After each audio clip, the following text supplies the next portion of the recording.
Bienvenue au théâtre de la Halle au Blé. Donc déjà quelques mots sur l'historique du site. Le théâtre qu'on va visiter s'appelle Théâtre de la Halle au Blé puisqu'à l'origine le rez-de-chaussée était réservé pour les halles de la Flèche. D'ailleurs la place de marché qui se trouve l'autre côté sur laquelle on peut retrouver le marché du dimanche matin était l'ancienne place de marché à céréales de la ville. Donc on avait juste à proximité les halles qui permettaient de conserver toutes les céréales. Le théâtre à l'italienne date de 1839. On a ici un théâtre à l'italienne de la première moitié du 19e siècle.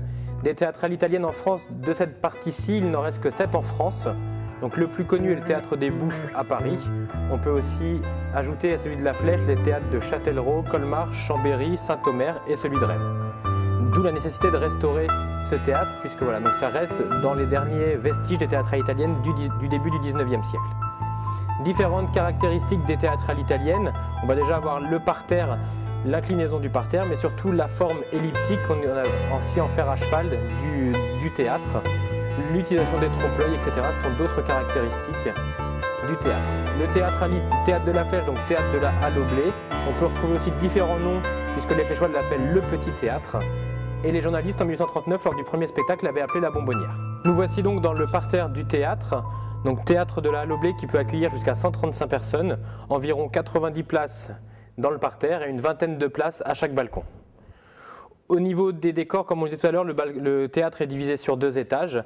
On va retrouver des toiles au niveau du 2e balcon, donc on a pu conserver les toiles d'origine, on les a simplement nettoyées et repeintes, donc on va retrouver les couleurs, les motifs d'origine. Pour le 2e balcon, on va avoir des toiles qui sont à dominante jaune, avec un décor unique au centre de chaque toile, dans chaque médaillon, puisqu'on retrouve peint un dragon.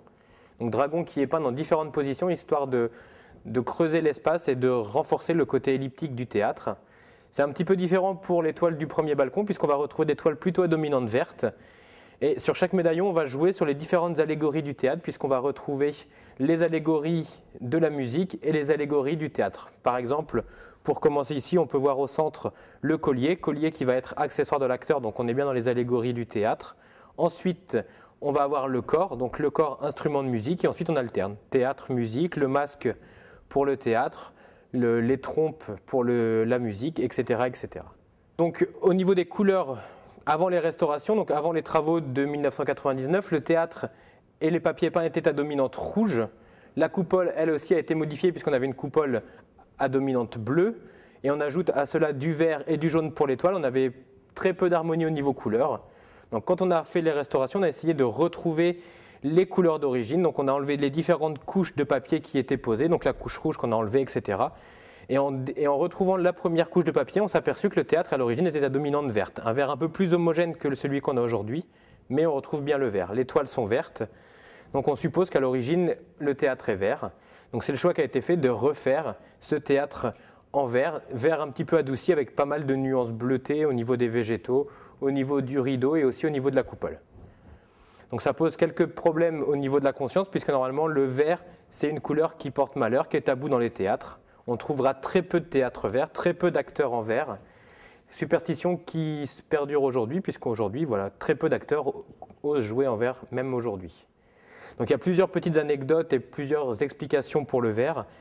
On peut, par exemple, dans les moins farfelus, on peut trouver que pour faire des couleurs et pour le vert, on utilisait des pigments naturels. Donc pour le rouge, du sang de cochenille, et pour le vert, on pouvait utiliser du cyanure. Donc le cyanure donnait un beau pigment vert, donc on se barbouillait le visage de cyanure. Et avec la chaleur, donc le cyanure finissait par couler et on avalait ce poison. Donc il y avait une étrange corrélation entre la mort et le vert. Donc aujourd'hui, voilà, le choix a été fait de redonner au théâtre l'aspect d'origine, donc les couleurs d'origine.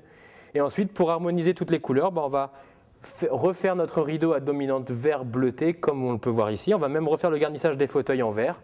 Et pour la coupole, le décor de ciel, on ne va pas faire un ciel bleu, on va faire un décor ciel vert très pâle qui tire un peu vers le bleu. Pour les décorations du théâtre, on va retrouver plusieurs caractéristiques communes, puisqu'on va avoir une prédominance du trompe-l'œil sur le théâtre. Trompe-l'œil qu'on peut retrouver déjà premièrement sur le rideau. Notre rideau n'est pas un rideau traditionnel qui va s'ouvrir sur les extérieurs, sur les côtés cours et jardins du théâtre, mais plutôt une toile qui s'enroule au-dessus de la scène. Toile peinte sur laquelle donc, on a représenté un théâtre qui lui s'ouvre, on va dire de manière traditionnelle, qui s'ouvre sur une scène de fête, de danse, avec des danseuses et des musiciennes juste au centre du théâtre. Le trompe-l'œil du rideau n'est pas isolé au théâtre puisqu'on va le retrouver aussi sur les colonnes et les piliers du parterre et du premier et second balcon, puisque l'ossature du théâtre est en bois, donc toutes ces colonnes sont en bois. Pour le parterre, on va peindre les piliers et on va imiter le marbre à veinure blanche, donc le marbre de la région qu'on peut retrouver dans la région de Sablé ou de Solesmes, alors que pour le premier balcon et le deuxième balcon, on va plutôt imiter des colonnes cannelées qu'on peut retrouver dans les théâtres ou amphithéâtres grecs et romains.